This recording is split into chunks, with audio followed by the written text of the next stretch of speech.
네, 김주대 뉴스 정면승부 매주 수요일은 여의도 최고의 정치 명의 세 분을 모시는 여의도 한약방 코너인데요. 오늘도 변함없이 서정욱 변호사 그리고 정호김 전 의원 나오셨습니다. 안녕하세요.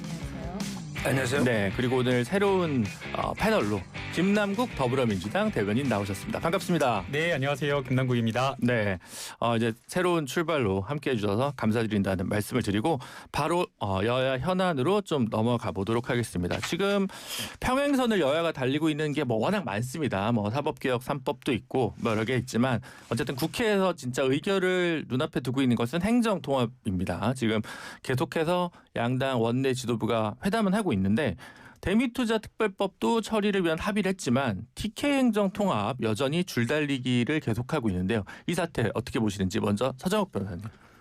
아마 이제 저는 이재명 대통령이나 민주당에서 처음부터 이게 그 대구 경북 통합에 대해서는 안중에도 없었던 게 아닌가 이렇게 보고 있고요. 이걸 호남은 이게 통과됐잖아요. 네. 거기하고 비교해야지 충남 대전은 좀 다르다. 그거는 이제 관내 세종특별시가 또 하나 있습니다. 네. 그리고 이제 그 충북이 소외되는 또 문제도 있어요. 네. 그런데 영남은 어차피 부산, 경남이 더 크기 때문에 네. 그래서 저는 오히려 비교할 거는 광주, 전남하고 이게 똑같은 케이스다. 그래서 지금이라도 이게 빨리 처리해 줘야지 이걸 가지고 이게 자꾸 두 개 연계시키거나 이래서는 안 된다. 이렇게 봅니다. 김남국 대변인 어떻게 보세요? 동아일보 사설에 어제자 사설인데요. 이런 사설이 실렸더라고요. 세 개의 특별법이 함께 가야 된다. 왜 그런가 봤더니요. 만약 이 특별법이 함께 가지 않고 어느 한 곳만 통합이 된다. 또는 어느 두 곳만 통합이 간다라고 하면 이게 재정적 지원이 20조 플러스 알파 그리고 여러 행정 권한과 관련된 부분이 엄청나게 많은 권한을 가져가기 때문에 소외된 통합특별법이 통과되지 않은 다른 지역이 굉장히 오히려 더 상대적으로 낙후되고 더 지역적인 어떤 발전에 있어서 소외되기 때문에 같이 함께 가야 된다라는 것을 이야기한 겁니다. 더더군다나 대전과 충남 같은 경우에는 우리 중부권에서 발전을 책임지는 그런 어떤 허리와 같은 역할을 하는데 여기에 대한 어떤 특별법이 통과되지 못하고 뒤처져 버린다라고 했을 때 사실 이번을 놓치면 다시 특별법을 통과시킬 그 기회 자체를 갖기가 어려운 상황이 되어버립니다. 그렇기 때문에 국민의힘 지도부가 좀 리더십을 발휘해서 이런 어떤 통합특별법을 함께 좀 고민해서 통과시킬 수 있도록 연계하는 것이 바람직하다라고 생각이 됩니다. 네, 정호임 의원님은 어떻게 보세요? 아니 5국 3특을 하겠다는 거 아닙니까? 네. 중앙정부가. 그리고 지금 전남 광주는 일단 마무리가 된 거고요. 네. 아니 어쨌든 법안이. 네. 그런데 지금 TK 경북은 하겠다는 거 아니에요. 네. 그런데 사실 그 대구와 경북의 정치인들이 그 상당히 복잡한 이해관계 때문에 일련의 빌미를 제공한 것은 맞아요. 그런데 지금 민주당에서는 TK 경북 통합하고 충남 대전 통합을 연계를 시켜버린 거죠. 네. 근데 이제 충남 대전에서도 소위 주요 정치적 이해관계인 간에 이해가 잘 안 맞다 보니까 지금 굉장히 그 뭐라 그럴까요? 그 통합과 관련해서 협조적이지 않잖아요. 네. 근데 정말 5국 3특을 성공시켜서 매년 5조씩 20조 플러스 알파로 해서 지방 경제와 지방을 활성화시키려면 일단 TK 경북도 원하잖아요. 지금 네. 어찌됐든. 그렇죠. 그래서 두 지역의 그 지역 통합을 이루면 이거 자체가 충남 대전 지역의 정치인들에게 상당한 정치적 압박이 될 수 있거든요. 그런데 아마 지금 민주당은 상당히 주도권을 가지고 있으면서 그럴 생각이 없는 것 같아요. 그러다 보니까 지방선거가 이제 90일 정도 남은 상황에서 아마 지방선거에서는 과연 그 책임이 누구냐 그 책임 전가하느라고 이제 정치적인 그런 논란이 있을 것 같고요. 결국 진짜 대통령이 5국 3특을 하겠다 그러면은 지금 TK 경북 한다고 이렇게 나올 때 빨리 거기까지 정리를 해야 이것이 다른 지역에도 상당한 그 뭐라 그럴까 결국 통합으로 가는 압박의 동인이 될 수 있다라고 저는 생각해요. 네, 그 김남국 대변인 이제 여당이시니까 지금 이제 미디어 토마토 이래로 그러니까 뉴스토마토에서 한 여론조사 2월 3일에 발표한 거거든요. 충남 808명, 대전 819명 이렇게 해서 이제 여론조사를 이제 한 건데요. 여기서 보면 대전은 반대 여론이 더 높아요. 그래서 이게 어쨌든 뭐 입장은 가질 수 있지만 주민들이 이렇게 흔쾌히 동의하지 않은 거면 대전 충남 통합이 민주당의 당론이라 하더라도 주민의 뜻이 그러한데 꼭 대전 충남을 연계해야 되느냐라는 반론을 할 수 있을 것 같은데 이거 어떻게 보십니까? 설문조사의 설계나 내용이 이제 어떻게 됐는지 그리고 시기에 따라서 좀 다르지 않을까라는 생각이 듭니다. 네. 아마 통합으로 인해서 재정적인 어떤 효과 그리고 지역의 뭐 대전과 충남뿐만 아니라 많은 지역이 인구가 빠져나가고 지역 소멸을 겪고 있다고 하잖아요. 그런데 그런 것들을 막기 위해서 재정적 지원을 아끼지 않고 또 지역에 맞는 특별한 어떤 특색 사업을 성장시키기 위해서 또 여러 산업적인 어떤 발전적인 지원을 하겠다라고 하고 있기 때문에 그러한 것들을 만약 주민들에게 충분하게 알렸다라고 한다면 아마 대부분의 주민들과 시민들이 찬성을 했을 거라고 생각합니다. 그런데 아마 그게 좀 잘 알려지지 않은 상태에서 정치적인 어떤 이해관계에 따른 어떤 좀 투표를 하지 않았나라는 또 생각이 들고요. 또 제일 가장 먼저 충남과 대전 시민들이 찬성한다고 원래는 했었거든요. 그랬다가 또 여러 가지 또 뭐 불리하다 어떤 이유를 들어서 또 갑작스럽게 반대를 하고 나서는 어떤 그런 상황이기 때문에 조금 더 정말 지역을 발전시키고 사실 이게 지역균형 발전이 어떻게 보면 서울 수도권을 넘어서서 우리 대한민국을 살리는 어떤 제2의 건국과 같은 일이기 때문에 좀 더 발전적인 방향에서 국민의힘도 좀 논의를 해줬으면 하는 바람입니다. 일단 알겠습니다. 해당 네. 조사는 1월 31일부터 2월 1일까지 진행이 됐고요. 무선 ARS 방식으로 진행이 됐고 자세한 내용은 중앙선거여론조사심의위원회 홈페이지를 통해서 확인할 수 있습니다. 근데 이 조사에서는 그 지방선거에서는 민주당이 다 이기는 걸로 나오거든요. 하지만 대전에서는 여론조사에서 통합은 반대한다. 그러니까 이게 그 진보 보수의 이념으로 꼭 이거를 좀 재단하지는 않았으면 좋겠고요. 쟁점 앞으로 어떻게 여야가 할지 좀 지켜보도록 하시죠. 요 지방선거 관련해서 아무래도 이 행정통합과 관련된 연관성이 많은데 국민의힘 요즘 이제 하고 있는 것은 일단 1차적으로는 장외투쟁입니다. 이제 효과가 있냐 없냐 이게 이제 맞는 거냐에 대해서 갑론을박이 평론하는 분들 사이에서 나뉘고 있는데 서정욱 변호사님이 장 대표의 장외투쟁 선택 이거 어떻게 보십니까? 뭐 이제 그 어쩔 수 없는 고육책이다. 고육지책이다. 예, 어쩔 수 없잖아요. 지금 이제 완전히 야당을요 철저하게 무시하고 마음대로 그냥 법을 통과시키고 있는 거죠.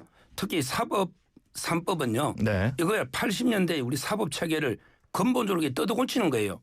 근데 야당하고 협의 안 하는 것도 문제인데 네. 저는 판사들이나 법원하고도 전혀 의견 수렴이 없잖아요. 네. 법원의 그 흔한 공청회 한 번 이게 못 들었거든요.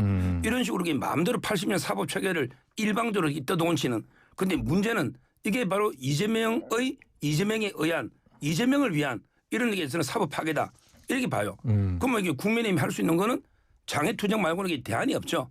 다만 이제 뭐 거기에 이제 윤의견 이런 이제 세력들이 들어오니까 도중에 행진하다가 뭐 국회 몇 명이 나가버리고 좀 이게 상당히 좀 실망스러운 모습을 보여준 건 사실이에요. 그러나 이게 뭐 저는 장외투쟁은 필요했다. 근데 지금 너무 이게 당이 혼란스럽고 분열돼 가지고 이러다 보니까 지금 상당히 지지자들이 좀 이게 뭔가 모이지 않고 있다. 좀 뭐라는 게 당에 대해서 상당히 좀 많이 화가 나 있는 것 같아요. 지지자들이. 예. 부득이하지만 최고의 수는 아닌 것 같다. 방법이 없잖아요. 이렇게 당이 분열돼 있고 네. 이걸 하긴 해야 되는데 통합이 안 돼가 일사불란하게 네.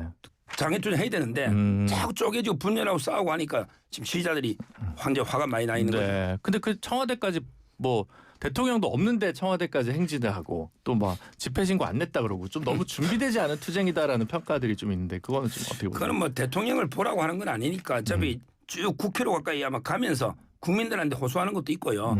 근데 그렇게 이동해서 걸어가는 것도 이게 집회시를 해야 됩니까? 저도 이게 좀 헷갈려요. 쭉 걸어가는 거잖아요. 몇 킬로를요. 네. 이런 경우는 이게 집회 신고를 어디 장소로. 구호를 못 외치는 거죠. 구호를. 그러니까요. 구호를 못 이거 외치는 뭐 거죠. 이거는 제가 보기 신고를 해야 되는 집회 같지는 않습니다. 네. 장도혁 신고를 대표의 해야 되는 거예요. 네. 9km를 다. 네. 신고하죠. 몰라 저도 헷갈려요. 이게 늘 이제 집회는 안 가시니까 이 경험식에서 나오는 게 아닌가 싶습니다. 네. 장도혁 대표의 이 장외투쟁 김남국 대변인 어떻게 보십니까? 국민들의 공감을 얻기는 어려울 것 같아요. 이게 지금 사법개혁 3법이 어떤 기득권 사법부가 가지고 있었던 여러 가지 기득권을 타파하기 위한 법안이고 더더군다나 법 왜곡죄 과거에 여러 서민들이 굉장히 억울한 일을 당해가지고 법원에 가끔 가보면 플랜카드 현수막 들고 수개월 억울함을 호소하시는 그런 분들 해결하겠다라고 하면서 법외국제 통과시키고 또 재판과 관련되어서 기본권이 침해된 경우에 헌법을 할 수 있도록 아주 예외적인 경우를 열어주는 법안이거든요. 그리고 저희가 항상 이야기하는 게 3심제 이야기하지만 대법원에 계류되어 있는 4만에서 5만 건 과연 14명의 대법관이 어떻게 이거 다 처리하냐. 신속한 재판 받을 권리가 침해되고 있다라고 하면서 대법원의 이런 어떤 상고심 제도를 개선해야 된다라고 해서 일부 개선한 것에 불과하거든요. 그래서 이게 결국에는 헌법에서 보장하고 있는 국민들의 어떤 기본권을 보장하고 공정하고 신속한 재판받을 권리를 보장하는 그런 개혁 법안인데 이거를 지난 8개월 동안 심의하고 토론하고 논의하는데 그 과정에서는 대안을 제시하지 않고 보이콧하다가 법안이 통과되니까 갑작스럽게 밖에 나가서 이렇게 데모하고 시위하는 모습이 너무 좀 대책 없이 보인다라고 생각이 들고요. 그다음에 어제 이제 그렇게 하는 모습 자체를 보게 되면 현장에서 또 막 성조기를 막 뒤따라하는 약간 극우 이런 유튜버들이 함께하면서 성조기가 나오고 성조기를 뒤따라가고 그 다음에 또 구호가 메시지가 국민들에게 윤어게인 이런 것들이 함께 뒤섞이면서 굉장히 메시지 자체도 오히려 국민들에게 호소력 있게 전달된 게 아니라 구구처럼 좀 전달되고 비춰졌다라고 생각이 듭니다. 네, 정의 의원님 어떻게 보십니까? 저는 이 사법 3법 개정안이 사법부의 기득권을 타파하는 법이라고 생각하지 않습니다. 만약에 이재명 대통령의 사법 리스크가 없다면 과연 이 3법을 이런 식으로 무리해가면서 추진하고자 했었을까. 특히 법 왜곡죄와 관련해서는 민주당 내에서도 이거는 대통령이 제의 요구를 해야 한다. 지금 이렇게 나오는 입장이고요. 재판 소원 이거 제가 볼 때 가장 그 첫 번째 수혜자는 윤석열 전 대통령이 될 가능성이 굉장히 높을 것 같아요. 네. 대법관 증언과 관련해 가지고 이 대법관 증언을 위해서 소위 그 재판 연구관이라고 합니까? 네. 그리고 1심 법원 등 그 법원이 지금 감당해야 될 부담이 얼마나 큰 것인지 실무적으로 이런 것에 대한 구체적인 확고한 플랜이 없이 지금 이거를 밀어붙이는 것인데요. 물론 여기서 국민의힘이 야당으로서 이것에 대한 강력한 이의 제기를 하고 이게 호소력이 있어야 되는데 그거를 하기에는 장동혁 지도부의 그 리더십은 완전히 부재다. 아까 고육책으로 한다 그러는데 고육책으로 하더라도 적어도 집회 신고를 하고 전략은 있어야 되지 않겠습니까? 말이 고육책이지 이게 지금 그 국민의힘 내부 내지는 보수가 쪼개지고 분열되고 싸워서 어제 같은 그런 해프닝이 일어나는 게 아니에요. 뭔가 준비가 안 됐으니까 피켓도 안 들고 있다가 나중에 집회 신고 겨우 해갖고 피켓 들고 구호도 못하고 거기다 성조기 제발 성조기는 좀 들고 나오지 말았으면 좋겠다고 몇 번을 제가 거의 호소 비슷하게 했는데 근데 나 야당으로서 이게 이렇게 계약이라고 하면서 솔직히 그 24시간 필리버스터도 말도 안 되는 거긴 하지만 그래도 국민들께서 보는 앞에서 24시간 확실하게 필리버스터에서 이게 잘못됐다는 걸 해야 되는데 느닷없이 필리버스터 하다 말고 대구 경북 통합해야 된다고 그러고 중간에 중단시키잖아요. 네. 그러면 국민이 생각할 때는 아니 뭐 그 사법 개혁이 굉장히 그 잘못된 거라 그러면서 저 정도 하는 거 보면은 대구 경북 통합이 더 급한가 보다라는 오해를 하지 않겠습니까?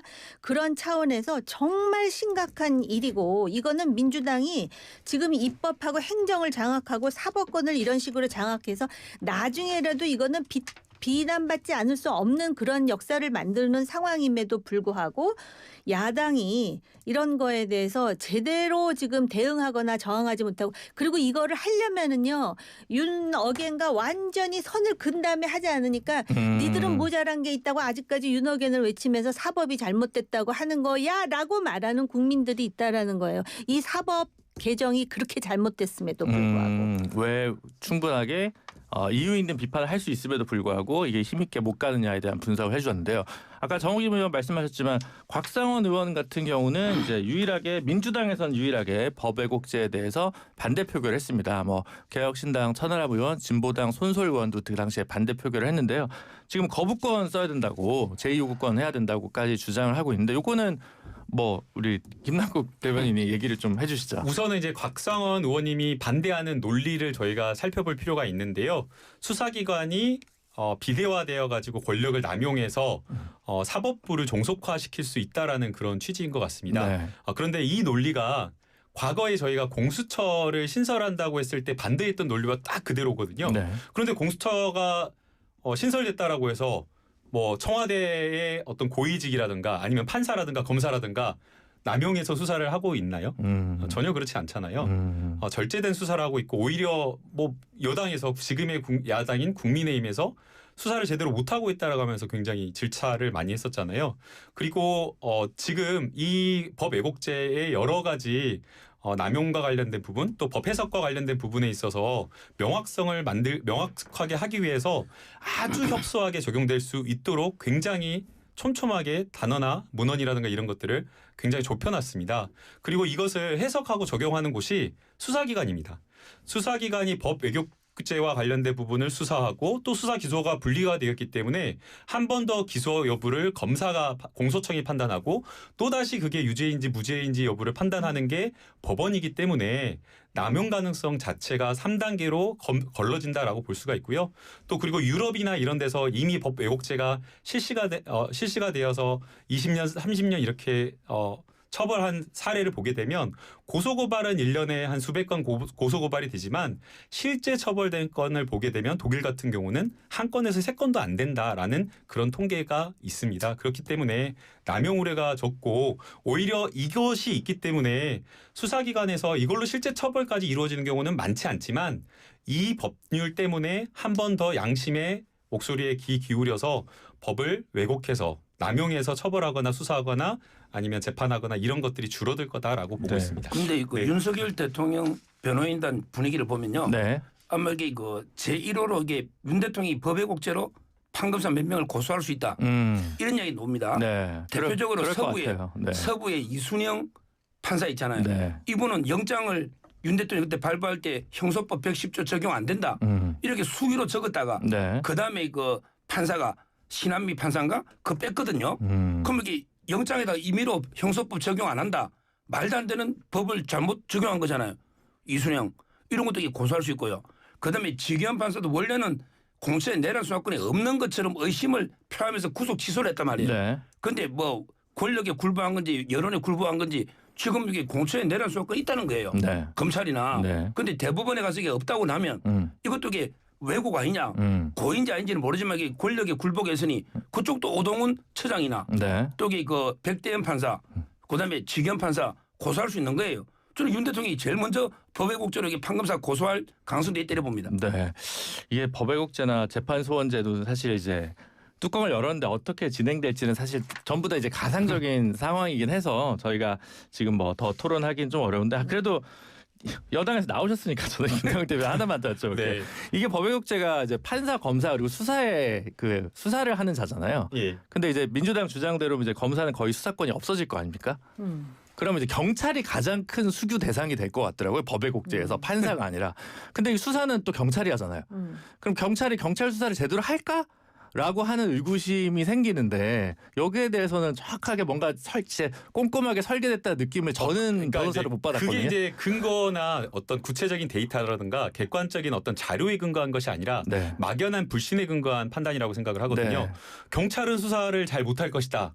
그리고 검찰은 수사를 잘할 것이다라는 것이거든요. 아니요, 검찰이 수사를 잘할 거라고 생각하는 게 아니라 예. 경찰이 경찰 수사를 엄정하게 할 것이냐. 마찬가지인 거죠. 네. 그렇기 때문에 수사 기소를 분리한 것이고 그러니까 검사는 검사 수사를 분리했잖아요. 네. 공수처로 보냈으니까. 그럼 경찰에 대한 수사 이거 어떡하지? 아니 뭐 이거 그냥 의문입니다. 그래서 이제 수사와 여러 네. 가지 권한을 분리해 놓은 것이고 중대범죄 수사청이 있는 거고 네. 그래서 공수처가 있는 거거든요. 네. 그렇기 때문에 또 법 왜곡죄가 있는 것이고 권한을 쪼개놓고 분산하고 견제할 수 있도록 해놓은 것이라고 생각이 됩니다. 알겠습니다. 네, 그래서 막연하게 우리가 경찰이 실력이 없을 거다 아니면 경찰을 조직이 크고 방대하고 무조건 거기는 검찰이나 이런 어떤 법률가들보다 수준이나 질이 떨어질 거다라 이렇게 판단하기는 어려울 것 같고요. 믿을 수가 없기 때문에 완전하지 않기 때문에 역시나 마찬가지로 검찰이라는 조직도 완전히 믿을 수가 없기 때문에 제도로서 서로 견제하고 감시할 수 있도록 하는 게 맞지 않나 생각합니다. 알겠습니다. 어쨌든 지금 장동혁 대표 약간 코너에 몰린 느낌인데요. 이 와중에 소장파 제가 요 하나만 더 말씀드리면요.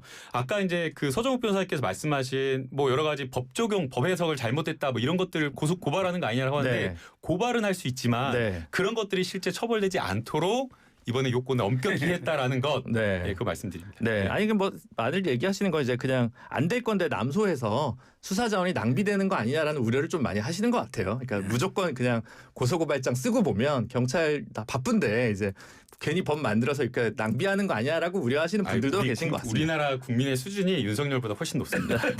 아니 근데 우리나라 정치 문화를 생각하면 독일에서는 뭐 1년에 몇 건 안 된다 하지만 한국은 굉장히 많은 고발이 있을 가능성이 있고요. 그렇게 하면 수사 자원이 남용된다라는 말에 좀 귀 기울일 필요가 있고요. 공수처와 관련해서 이제 예시를 들었잖아요. 그 공수처 권한 남용에 대한 우려의 목소리가 있었지만 절제된 수사를 했다 그러는데 절제된 수사가 아니라 공수처라는 걸 만들었는데 과연 공수처가 공수처다운 기능을 했는지에 대해서 많은 회의감이 드는 사례를 만들었잖아요. 그러니까 법 왜곡죄라는 것도 지금은 무슨 얘기를 하냐면은 실제로 그렇게 적용되는 사례는 없겠지만 아까 뭐 양심의 소리 또는 경각심을 환기시키기 위해서 그러는데 과연 그게 경각심을 환기시키기 위해서 이 법 왜곡죄를 만드는 것이 과연 한국의 사법 수준에 맞는 일인가에 대한 반추가 중요하다라고 생각합니다. 네, 하여튼 김남국 대변인 와서 저희가 할 수 있는 얘기가 더 많아서 되게 좋은 것 같습니다. 시간 가는 줄 모르는데요. 잠시 저희 광고 듣고 2부에서 이야기 이어가도록 하겠습니다. 잠시만요.